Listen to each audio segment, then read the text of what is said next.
Hey dudes, welcome back to Fims Presents RC on YouTube. You'll notice we've got out the GV16. Now this is a 1/6 scale buggy that came to me in fairly rusted condition. You might be able to see from the rear drive shaft, and some of the steel hardware on here is all rusted up.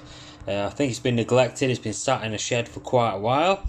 We're doing a brushless conversion on this, so engine out and tank was all sold off and stuff like that. First of all, I had to make up my own drive shaft, so that was done yesterday, day before.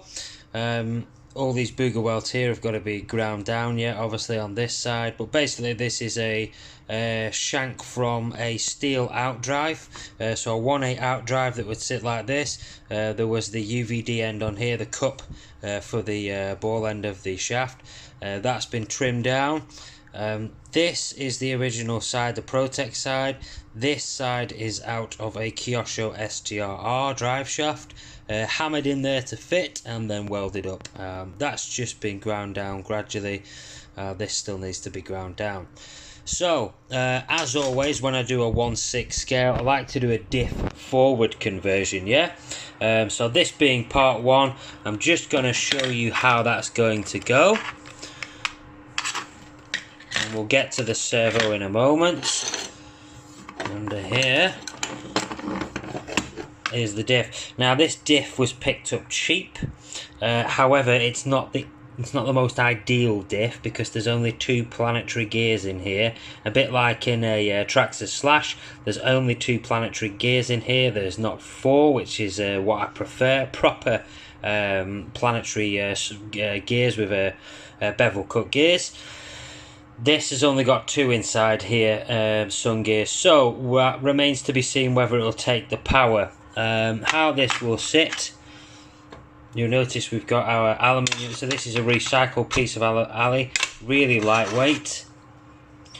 Diff will sit on there like so. I'll just move this off here so you can see a bit better.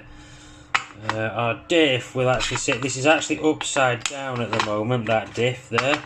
You'll just have to pretend that that's going into there for now. Where's our other drive shaft? Here it is, it's hiding under here.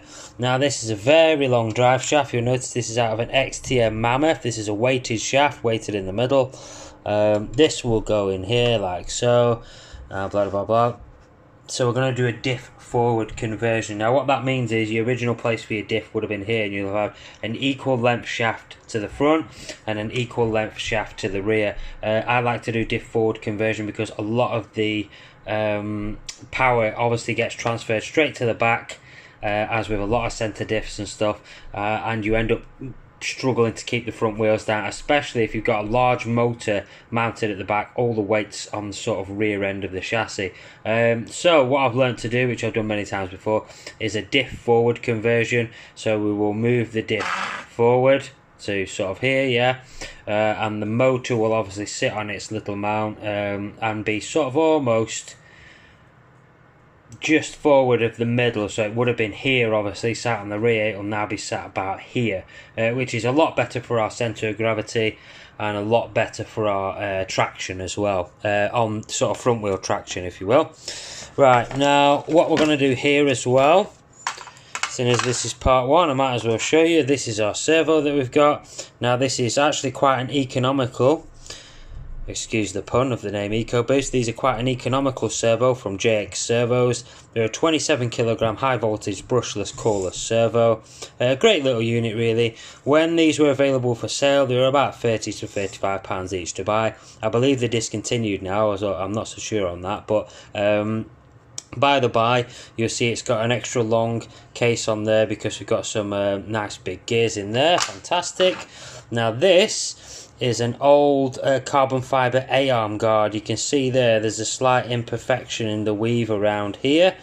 So these were rejected for sale by myself. So what we're going to do is we're going to turn this into a servo mount now. Obviously from an A-arm guard to a servo mount. We're going to trim quite a lot of this off. This is pure carbon fibre and Kevlar, so there's no GRP infill in here. This is 4 layers of pure carbon fibre and DuPont Kevlar. Very strong but very light. So we're going to trim this up now and then we're going to fit it down here. Thanks for watching, and stay tuned, and I'll do that right now and we'll go straight back. Okay, so here's our finished article. We've got our servo sat in our trimmed down guard now. As you can see, perfect fit, nice and tight. Just going to drill some little holes in there, and we're not going to use any holders like we do the plastic holders underneath. We're just going to drill and tap straight in with some self tappers into the carbon, and then we're going to have a little standoff on this side and one at the back here. So just go and do that now, and we'll get back to you on that one. Looking good so far though. Okay, so we got our two stanchions in place there. I did decide to use some plastic holders just to hide the screw ends, really, just so it doesn't look as untidy. Not that it actually needs it. It's nice and secure in there, but just for aesthetics I put one on there. So yeah, we've just drilled out our holes and we've replaced these two stanchions here, these standoffs, whatever you want to call them. Now we're going to go ahead and fit them like so. I've got two matching button head M3 screws with a little bit of Loctite on the end. It's actually, there you go, see a bit of Loctite, and they're going to go in here now. Right, and there we have it guys, fully installed.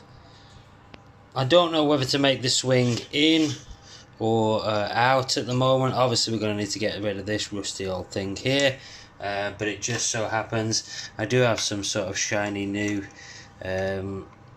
things that can be shortened down here. These are from Hong Nor, I think. These are brand new actually, so vintage sort of old stock if you will, but they got brand new sort of rose eyes in there, so all is good there.